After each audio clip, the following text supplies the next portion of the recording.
natin para sa lagay ng ating panahon ngayong umaga po ng June 22, 2024 na kung saan sa ngayon ay patuloy pa rin nakabagat ang hangin na umiihip po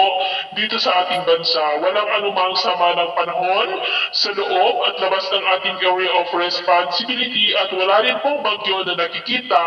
na tatawid dito po sa ating bansa hanggang sa matapos ang buwan na ito ay posibleng storm free pa rin po tayo. At sa lagay ng ating panahon ngayong madaling araw ay may mga isolated rains silang bahagi ng Pangasinan, Zambales, Bataan, Metro Manila, Cavite, Batangas, Laguna, Palawan, Southern Samar at Dinagat Island. At mamaya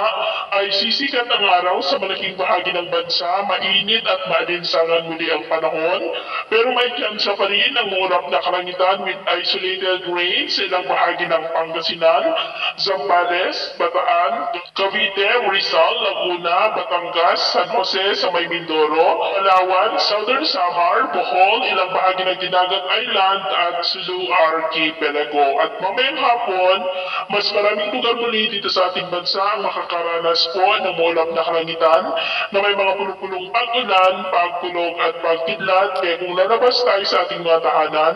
ay ugalin po natin lagi ang magdala ng kahit anong panangga natin sa init ng araw at proteksyon na rin po